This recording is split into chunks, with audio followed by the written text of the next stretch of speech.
आजमगढ़ से इस वक्त की सबसे बड़ी खबर इंडियन मेडिकल एसोसिएशन यानी आईएमए के द्विवार्षिक चुनाव से सामने आ रही है। आईएमए सत्र 2026-28 में सचिव पद पर डॉक्टर रजनी त्रिपाठी ने जीत दर्ज कर संगठन के नए नेतृत्व की कमान संभाल ली है। ये चुनाव सिर्फ एक जीत नहीं बल्कि पूरे चिकित्सक समाज की नजरों में सबसे चर्चित और रोमांचक मुकाबलों में से एक बन गया। सचिव पद के चुनाव में डॉक्टर रजनी त्रिपाठी और डॉक्टर मोहम्मद खालिद दोनों को बराबर मत मिले और मुकाबला पूरी तरह टाई हो गया। इसके बाद आईएमए की पूरी कार्यकारिणी की निगाहें निर्णायक फैसले पर टिक गईं। अंततः डॉक्टर मोहम्मद खालिद की सहमति और कार्यकारिणी के निर्णय के बाद डॉक्टर रजनी त्रिपाठी को आईएमए का नया सचिव घोषित कर दिया गया। जैसे ही परिणाम की घोषणा हुई, आईएमए भवन तालियों की गड़गड़ाहट और बधाइयों से गूंज उठा।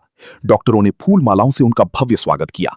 उनकी जीत को आईएमए में महिला नेतृत्व को मिली बड़ी जिम्मेदारी संगठन में नई सोच, नई ऊर्जा और नई कार्यशैली की शुरुआत के रूप में देखा जा रहा है। सचिव बनने पे आपकी पहली प्राथमिकता क्या रहेगी?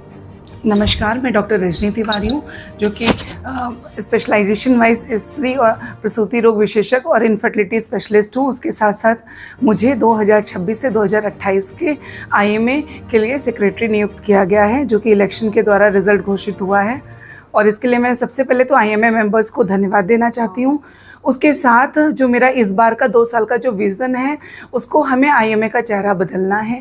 आईएमए को एक शांत संस्था नहीं बनानी है। आईएमए में हमें कई सारी गतिविधियाँ लानी है जो कि हमारे डॉक्टर्स के लिए फ़ायदेमंद हो। साथ में हम डॉक्टरों के लिए जो हमारे मरीज़ हैं, जो समाज है, उनसे भी हमें उनको भी हमारे इस संस्था से लाभ मिले।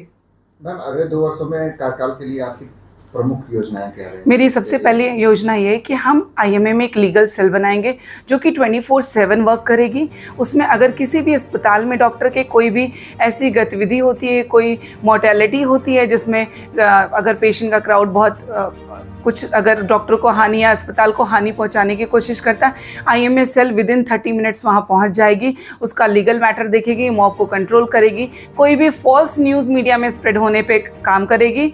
पहली प्राथमिकता मेरी ये होगी। उसके साथ साथ दूसरी ये हमारी प्लानिंग में कि हम 5 गांव को गोद लेंगे, जहाँ पे हमारा वीकली या 15 डेज़ पे कैंप होता रहेगा। वहाँ पे जो भी मेडिकल फैसिलिटीज़ होंगी, हम कोशिश करेंगे मैक्सिमम से मैक्सिमम उस 5 गांव में हम फ्री प्रोवाइड कर सके। तीसरी, हम आईएमए इंश्योरेंस लाने के बारे में सोच रहे हैं। चौथा, हम नए और जो भी एनर्जेटिक डॉक्टर्स है, यंग है, जो आईएमए में अभी नहीं जुड़े हैं, उनको जोड़ेंगे और उनके साथ यंग एनर्जीज़ को यूज़ करके बेहतर से बेहतर काम करेंगे। डॉक्टरों की सुरक्षा को लेकर आपकी क्या राय है? डॉक्टरों की सुरक्षा आने वाले समय में, क्योंकि गूगल आ गया है, कुछ लोग पढ़े लिखे होकर उसका गलत फ़ायदा उठाते हैं और हर चीज़ में इंटरफेयर करते हैं। जैसे कि मैं डॉक्टर हूँ, मुझे लॉ नहीं पता, मुझे शिक्षा के बारे में जो अदर सब्जेक्ट हैं, सोशल मैथ्स, उसमें उतना डिटेल नहीं पता। ठीक उसी प्रकार से मैं रिक्वेस्ट करना चाहूँगी आम जनता से, आप हमारे विषय में, हमारे सब्जेक्ट में हम कौन सा ट्रीटमेंट कैसा करें, आप विश्वास करिए। हाँ, लेकिन अगर आप डॉक्टर के पास जा रहे हैं तो उसके थोड़े रिव्यूज़, उसकी डिग्री सही है कि नहीं, उसका काम कैसा है, इसके बारे में जाएं। अगर हम लोग 10 मरीज़ में से 8 बचाते हैं और 2 अगर उसमें ख़राब हो जाते हैं, तो उसमें आप ये सोचिए कि हम तो चाहेंगे कि हमारा 10 का 10 सही हो, लेकिन अगर उसमें 2 खराब होता है तो उसमें आप पेशेंट की बॉडी कैसे रिस्पॉन्ड करती है, बाकी बहुत सारी चीज़ें होती हैं, उसका भी असर होता है। तो प्लीज़ निगेटिव व्यूज़ ना लाएं। निःशुल्क चिकित्सा शिविरों को लेकर आईएमए की क्या योजना है? निःशुल्क मैंने कहा ना कि जैसे कि हम लोग 5 गांव गोद लेंगे। उसके अलावा फ्रिक्वेंट प्राइवेट हॉस्पिटल्स पे भी, गवर्नमेंट के द्वारा भी इतने सारे कैंप होते हैं।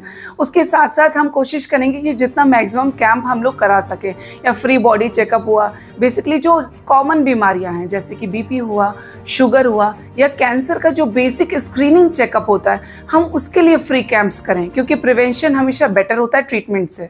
मैम, एक आखिरी सवाल, जनता और चिकित्सक के बीच बढ़ते अविश्वास को लेकर के क्या आईएमए कोई अवेयरनेस प्रोग्राम चलाना चाहता है?